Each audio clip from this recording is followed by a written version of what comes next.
Next हम लोग देखेंगे मेल रिप्रोडक्टिव सिस्टम में फिजियोलॉजिकल पॉइंट ऑफ व्यू से। एंड जब इस वीडियो को आप प्रैक्टिस ऑफ मेडिसिन में देखेंगे तो प्रैक्टिस ऑफ मेडिसिन के पॉइंट ऑफ व्यू से आपका हो जाएगा, ठीक। एंड क्लिनिकली बहुत जरूरी होता है, ठीक। तो आज का जो वीडियो है इसमें देखने वाले हैं स्पर्मेटोजेनेसिस एंड इसके जो हार्मोन्स के जो कंट्रोल होते हैं, स्पर्मेटोजेनेसिस को करने के लिए जो हार्मोन्स की डिमांड होती है, कैसे एक्शन दिखाते हैं और कैसे वो रेगुलेट होते हैं, वो कंप्लीट हम लोग इसमें देखने वाले हैं, ठीक। तो पहले हम देखते हैं स्पर्मेटोजेनेसिस क्या होती है, क्या स्टेप्स होते हैं।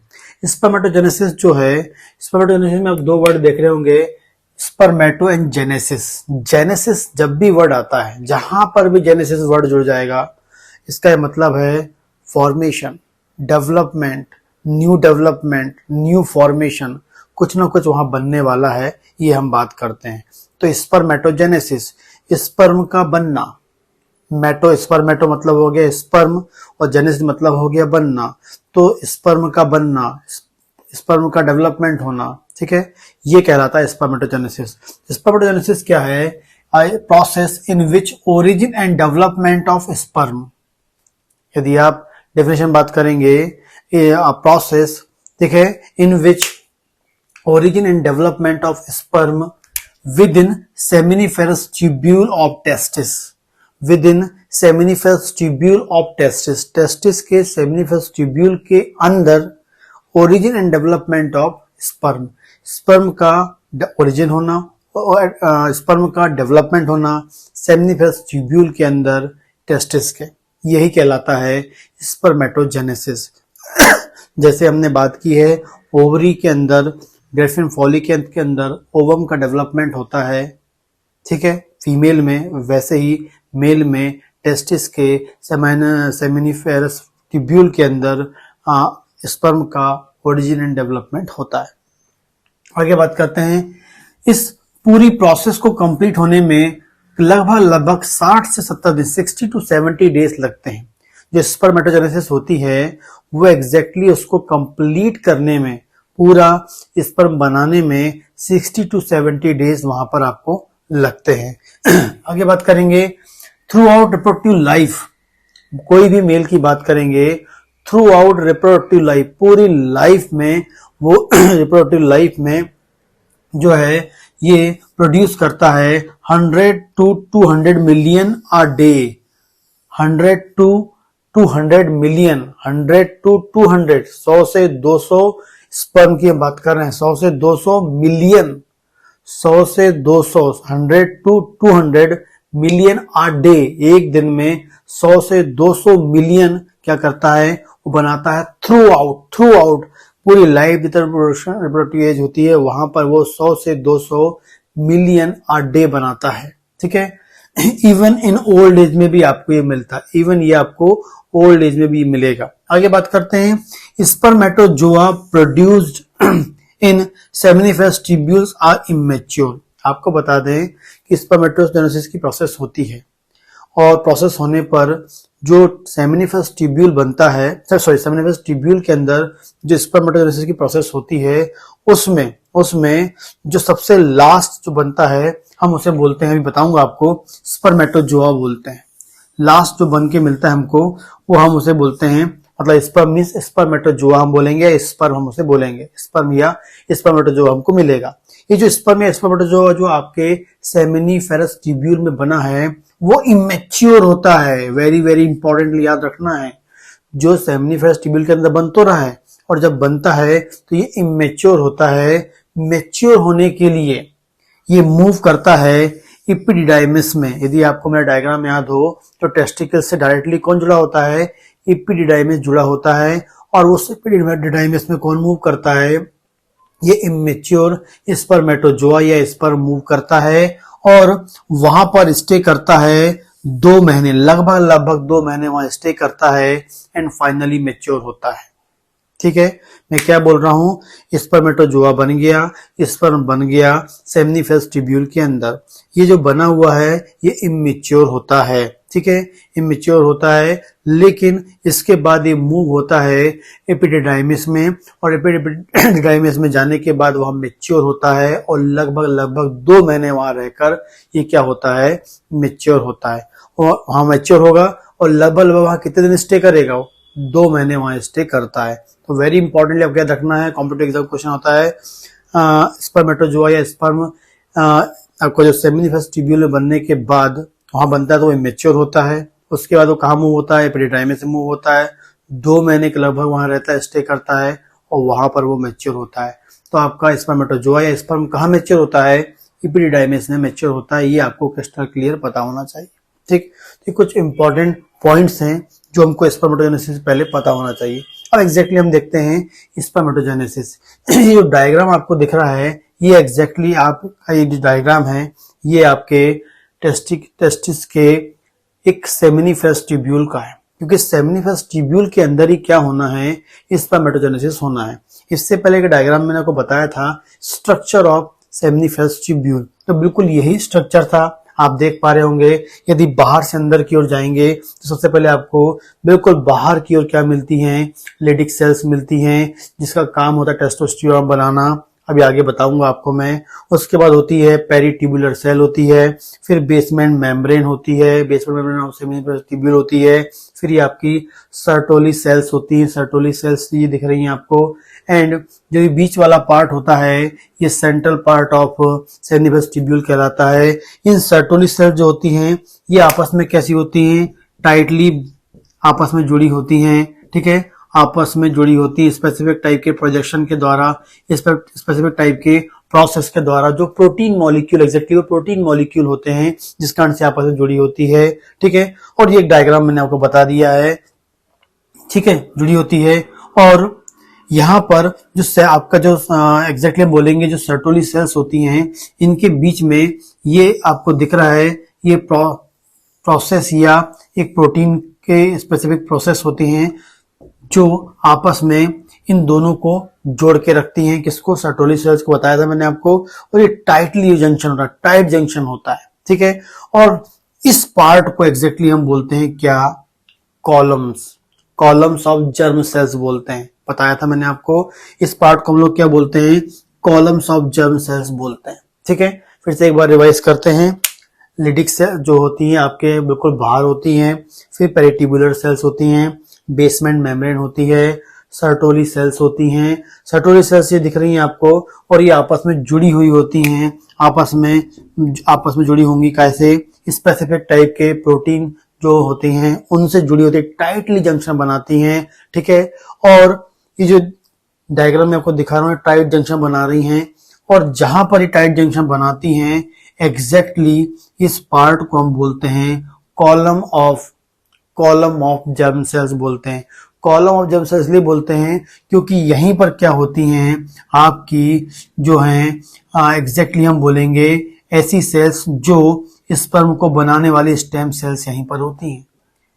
कॉलम ऑफ जर्म सेल्स मतलब स्पर्म को बनाने वाली सेल्स जो होती हैं, जिन्हें हम बोलेंगे स्टेम सेल्स बोलेंगे, तो वो एग्जैक्टली या जर्म सेल्स जो होती हैं जो स्पर्म को बनाती हैं, वो आपके इस कॉलम में पाई जाती है, जिसे हम बोलते हैं कॉलम ऑफ जर्म सेल्स बोलते हैं। ठीक है, तो ये जो सेल्स होंगी ये टाइटली इस यहाँ पर पड़ी होती हैं, और ये जो सेल्स हैं ये इधर आगे नहीं आ पाती हैं। ठीक है, और फाइनली यहाँ पर एक इंपॉर्टेंट टाइप का बैरियर फॉर्म होता है जो मैंने आपको बताया था, ब्लड टेस्टिस बैरियर जो होता है, जो यहाँ पर फॉर्म होता है, और जिसमें आपका क्या होता है, स्टेम सेल्स प्रोटेक्टेड होती हैं, एंड जो नया स्पर्म बना होता है वो भी प्रोटेक्ट होता है, जो कि ब्लड में ना चला जाए, और ब्लड का मटेरियल आपके सेमिनिफेरस ट्यूब्यूल में ना आ जाए, और सेमिनिफेरस ट्यूब्यूल में जो स्पर्म है वो ब्लड में ना चले जाए। उसको बचाने के लिए, उसको रोकने के लिए वहां पर पाया जाता है ब्लड टेस्टिस बैरियर, जो मैंने ऑलरेडी पुराने वीडियो बता दिया है। तो ये आती हैं आपके स्टेम सेल्स जो आपके कॉलम ऑफ जर्म सेल्स में प्रेजेंट होती हैं। अब यही क्या करेंगी, स्पर्मेटोजेनेसिस की प्रोसेस करेंगी। कैसे करेंगी, तो एग्जैक्टली हम लोग देख रहे हैं स्पर्मेटोजेनेसिस। तो इन सेल्स को मैं यहां पर एक्सप्लेन करके दिखा रहा हूं। मान लीजिए ये आपका कॉलम ऑफ जर्म सेल्स वाला एरिया है जहां पर आपकी स्टेम सेल्स हैं सेमिनिफरस ट्यूब्यूल के अंदर। तो जो वहां की जर्म सेल्स होती हैं जिसे हम बोलते हैं प्रिमिटिव सेल्स, प्रिमिटिव सेल्स जो होती हैं वहां की जर्म सेल्स बोलेंगे, या प्रिमिटिव सेल्स जो होती है सेमिनिफरस ट्यूब्यूल के अंदर होती हैं, और वो एग्जैक्टली उन्हें हम बोलते हैं स्पर्मेटोगोनिया या स्पर्मेटोगोनिज्म। आप जो बोलना चाहते हैं स्पर्मेटोगोनिया सेल या स्पर्मेटोगोनिज्म सेल्स जो होती हैं वो होती हैं जो कॉलम ऑफ जर्म सेल्स में जो जर्म सेल्स हैं या फिर जो प्रिमिटिव सेल्स हैं वो एग्जैक्टली उनका नाम क्या है, स्पर्मेटोगोनिया, या हम क्या बोलेंगे स्पर्मेटोगोनिज्म। स्पर्मेटोगोनिया स्पर्मेटोगोनिज्म होती हैं। और इस सेल के यदि हम क्रोमोसोम में को देखते हैं तो इनके पास टोटल कितने होते हैं, 46 क्रोमोसोम यहाँ होते हैं। 46 क्रोमोसोम आपको यहाँ पर मिलेंगे। टोटल क्रोमोसोम की संख्या कितनी होगी, 46 होगी। ठीक है, आगे बात करेंगे इस स्पर्मेटोगोनिया या स्पर्मेटोगोनिज्म। हम स्पर्मेटोगोनिया लेके चलते हैं। स्पर्मेटोगोनिया में क्या होता है, माइटोसिस डिवीजन होता है। और माइटोसिस डिवीजन होने के कारण वहां पर ये जो स्पर्मेटोगोनिया हैं वो कन्वर्ट हो जाती हैं प्राइमरी स्पर्मेटोसाइट्स में।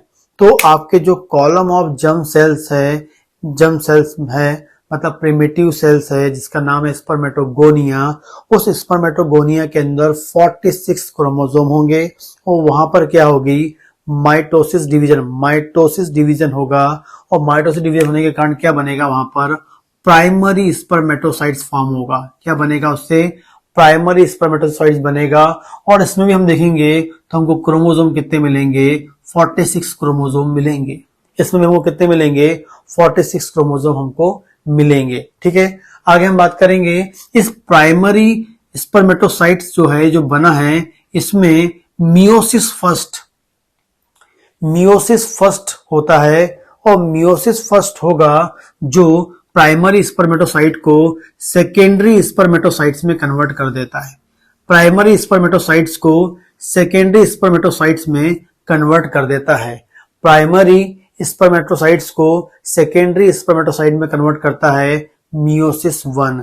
और ये जो बना होता है इसमें जो क्रोमोसोम होते हैं 23 क्रोमोसोम्स आपको मिलेंगे।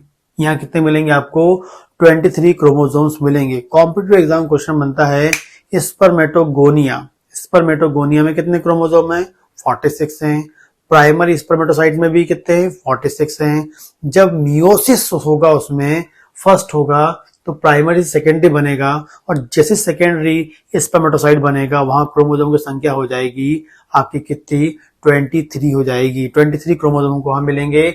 फिर सेकेंडरी स्पर्मेटोसाइट में मियोसिस सेकेंड होगी जो से कन्वर्ट कर देगी स्पर्मेटिड्स में कन्वर्ट कर देगी। काय में कन्वर्ट कर देगी, स्पर्मेटिड में कन्वर्ट कर देगी। ठीक है, तो मियोसिस सेकेंड जो है वो सेकेंडरी स्पर्मेटोसाइट्स को स्पर्मेटिड में कन्वर्ट कर देगी। और स्पर्मेटिड जो है वो फाइनली फॉर्म करता है क्या, आपका स्पर्मेटोजोआ बनाता है। फाइनली क्या बनेगा, वहां पर स्पर्मेटोजोआ बनेगा। ठीक, तो जो आपके सर्टोरी सेल्स के बीच में कॉलम ऑफ जर्म्स होता है, ऐसा कॉलम होता है जहां जर्म सेल्स प्रेजेंट होती हैं, जहां प्रिमिटिव सेल्स होती हैं, और वो कैसी होती हैं, प्रोटेक्टेड होती हैं, क्योंकि वहां पाया जाता है ब्लड टेस्टिस बैरियर पाया जाता है। ठीक है, और ये जो ब्लड टेस्टिस बैरियर जो होता है, ये जो आपका स्पेशल प्रोसेसेस होती हैं, टाइट जंक्शन होता है इस कारण से। लेकिन जब स्पर्मेटोजेनेसिस होनी होगी प्रिमिटिव सेल में या स्पर्मेटोगोनिया में, तो जिस स्पर्मेटोगोनिया में, जिस प्रिमिटिव सेल में, जिस स्पर्मेटोगोनिया में स्पर्मेटोजेनेसिस होनी है वो उसमें स्टार्ट होगी। और जैसे वो स्टार्ट होगी तो वो स्पेसिफिक टाइप के केमिकल रिलीज करेगा, स्पेसिफिक टाइप के केमिकल मीडिएटर्स रिलीज करेगा, जिस कारण से ये कि जो टाइट जंक्शन है कैसा हो जाएगा, थोड़ा लूज होगा, और जिससे ये आपकी स्पर्मेटोगोनिया बाहर निकलेगी। और ये जैसे स्पर्मेटोगोनिया बाहर निकल के आएगी, मतलब स्पर्मेटोगोनिया बाहर निकल के आएगी और जैसे बाहर निकल के इधर आती है, ठीक है, कहाँ, central portion of seminiferous tubule की ओर मूव होगी और बाहर निकल के आएगी और उस स्पर्मेटोगोनिया में क्या होगा, माइटोसिस होगा। फिर से एक बार देखते हैं, जो कॉलम ऑफ जर्म सेल्स वाला पार्ट है वो टाइटली जंक्शन होता है, बिल्कुल, क्योंकि टाइट जंक्शन इसलिए होता है क्योंकि इंपॉर्टेंट टाइप का वो ब्लड टेस्टिस बैरियर फॉर्म करता है और जिसमें आपकी जो प्रिमिटिव सेल्स होती हैं वो प्रोटेक्टेड होती हैं और साथ में जो आपके स्पर्म अंदर बन रहे हैं वो भी मूव होके ब्लड में नहीं जाएं और ना ब्लड का मटेरियल यहाँ पर आए, इसलिए वो होता है। लेकिन जिस जर्म सेल्स में, जिस प्रिमिटिव सेल्स में एग्जैक्टली जिस स्पर्मेटोगोनिया में स्पर्मेटोजेनेसिस होनी है, जैसी वो स्पर्मेटोगोनिया वाली जो प्रिमिटिव सेल्स एक्टिवेट होगी या वो अपनी स्पर्मेटोजेनेसिस को स्टार्ट करेगी तो उस सेल से इंपॉर्टेंट टाइप के केमिकल मीडिएटर्स रिलीज होते हैं और ये जो टाइट जंक्शन है वो कैसा होगा, फ्री हो जाएगा, जिससे ये आगे की ओर मूव होगा और इसको क्रॉस करके जैसे वो आगे मूव होगा वही स्पर्मेटोगोनिया में माइटोसिस डिवीजन होगा। फिर उससे प्राइमरी स्पर्मेटोसाइट बनेगा, प्राइमरी स्पर्मेटोसाइट में मियोसिस फर्स्ट होगी, सेकेंडरी स्पर्मेटोसाइट बनेगा, सेकेंडरी स्पर्मेटोसाइट में मियोसिस होगी, स्पर्मेटिड बनेगा और स्पर्मेटिड से फाइनली क्या बन जाएगा, स्पर्मेटोजोआ बन जाएगा। इससे ही हम क्या बोलते हैं, इस पूरी प्रोसेस को हम क्या बोलते हैं, स्पर्मेटोजेनेसिस बोलते हैं। स्पर्मेटोजेनेसिस में फिर से एक बार देखते हैं, स्पर्मेटोगोनिया से प्राइमरी स्पर्मेटोसाइट, सेकेंडरी स्पर्मेटोसाइट, फिर स्पर्मेटिड और स्पर्मेटोजोआ। जो स्पर्मेटोगोनिया से प्राइमरी में माइटोसिस बनेगा, प्राइमरी से सेकेंडरी में मियोसिस फर्स्ट, सेकेंडरी स्पर्मेटोसाइट से स्पर्मेटिड में मियोसिस सेकेंड और लास्ट फाइनली क्या हो जाएगा आपका, स्पर्मेटोजोआ फॉर्म होगा। ठीक है, ये इमेच्योर होता है, मैंने आपको बताया था, और ये फाइनली क्या होगा, मूव होकर कहां पहुंचेगा, एपिडिडाइमिस में पहुंचेगा, वहां पर मैच्योर होगा और 2 महीने वहां पर क्या करेगा, स्टे करेगा। वेरी इंपॉर्टेंटली आपको याद रखना है। ठीक है, तो ये प्रोसेस हो गई। एक डायग्रामेटिक हम लोग उसको और देखते हैं कि जो आपका स्पर्मेटोगोनिज्म है या स्पर्मेटोगोनिया है, ठीक है, आपकी उसमें माइटोसिस डिवीजन होगा, तो इससे 2 सेल बनेंगी ऐसी, और ये दोनों सेल जो बनी हैं इसमें भी क्या होगा, 46 क्रोमोसोम होंगे। ये जो दोनों बनी हैं ये प्राइमरी स्पर्मेटोसाइट्स हैं, इसमें भी क्या होगा, 46 क्रोमोसोम होंगे। जब ये वाली सेल में, ये प्राइमरी स्पर्मेटोसाइट में क्या होगा, मियोसिस फर्स्ट होगा, तो ये अगेन 2 सेल बनेंगी। लेकिन जो 2 सेल बनेंगी इसमें एक सेल में 23 एफोरिज्म होगा और एक में क्या होगा, 23 क्रोमोसोम होगा और एक में क्या होगा, 23 क्रोमोसोम होगा। ठीक है, यहां पर जो 2 बनी थी दोनों में 46 था। जो माइटोसिस डिवीजन हुआ था उससे जो 2 सेल बन रही है वहां पर एग्जैक्टली ऐसी 2 सेल बनेंगी, उसमें 46 होगा। लेकिन जो प्राइमरी, ये भी प्राइमरी है, तो ये वाले प्राइमरी को हम आगे लेके चलते हैं। इस प्राइमरी में क्या होगा, मियोसिस फर्स्ट होगा, फिर ये 2 सेल बनेगी जिसमें 23 क्रोमोसोम एंड 23 क्रोमोसोम हो जाएगा। ये जो बना है 23 क्रोमोसोम वाला, इसको सेकेंडरी स्पर्मेटोसाइट्स हम बोलते हैं। इसमें फिर क्या होगा, मियोसिस सेकेंड होगा, जिससे फिर अगेन यहाँ 2 सेल बनेंगी और दोनों सेल जिसका नाम होगा स्पर्मेटिड, इसका नाम भी स्पर्मेटिड होगा। वैसे ही ये वाले इसमें भी होगा, तो सेकेंडरी वाला ही होगा, इसमें भी 2 बनेंगे, स्पर्मेटिड बनेंगे। ठीक है, तो ये फाइनली क्या बन गया, आपका स्पर्मेटिड बन गया। और ये जो स्पर्मेटिड है यहां से फाइनली आपका बनेगा स्पर्मेटोजोआ। तो जो स्पर्मेटिड से स्पर्मेटोजोआ बन रहा है, इस प्रोसेस को हम बोलते हैं स्पर्मियोजेनेसिस। वेरी वेरी इंपॉर्टेंट, याद रखना है, शॉर्ट नोट्स में आता है स्पर्मियोजेनेसिस। ये क्या पढ़ रहे हैं हम लोग, स्पर्मेटोजेनेसिस। स्पर्मेटोजेनेसिस मतलब क्या हो गया, स्पर्मेटोगोनिया से स्पर्मेटोजोआ बनना, ये कहलाता है स्पर्मेटोजेनेसिस। और एक वर्ड आता है स्पर्मियोजेनेसिस। स्पर्मियो, यहां मेटो था और यहां पर क्या हो गया, मियोजेनेसिस। तो स्पर्मियोजेनेसिस मतलब क्या होता है, फ्रॉम स्पर्मेटिड से स्पर्मेटोजोआ का बनना। कई बार कंफ्यूजन होता है, कॉम्पिटिटिव एग्जाम में कंफ्यूजन हो जाता है। तो स्पर्मेटोजोआ बनना, मतलब स्पर्मेटेड से स्पर्मेटो जो है, ये छोटी वाली जो प्रोसेस है लास्ट वाली, इसे हम बोलेंगे स्पर्मियोजेनेसिस बोलेंगे। इस प्रकार से ये डायग्रामेटिक मैंने आपको सेल का जो डिवीजन ये बता दिया और एक सिंपल वे में बता दिया। तो ये कंप्लीट कॉन्सेप्ट है स्पर्मेटोजेनेसिस। ठीक है, क्या होता है, यहां से लेके यहां तक का पूरा स्पर्मेटोजेनेसिस है। ठीक है, स्पर्मेटेड से स्पर्मेटोजोआ बनना क्या है, स्पर्मियोजेनेसिस, मियोजेनेसिस है, कई बार शॉर्ट नोट्स में आता है क्वेश्चन। ठीक है, तो अकॉर्डिंग डायग्राम ये बताए। अब अगले हम लोग आगे देखेंगे हार्मोनल कंट्रोल, मतलब इस स्पर्मेटोजेनेसिस के लिए आपको हार्मोन्स कैसे काम करते हैं, कैसे हार्मोन्स इसके लिए हार्मोन्स की रिक्वायरमेंट होती है, या हार्मोन्स कैसे स्पर्मेटोजेनेसिस के लिए रिस्पॉन्सिबल होते हैं, वो कैसे स्पर्मेटोजेनेसिस को स्टार्ट करते हैं और कैसे बंद करते हैं, कंप्लीट वो कॉन्सेप्ट हम लोग देखने वाले हैं नेक्स्ट वीडियो में स्पर्मेटोजेनेसिस के।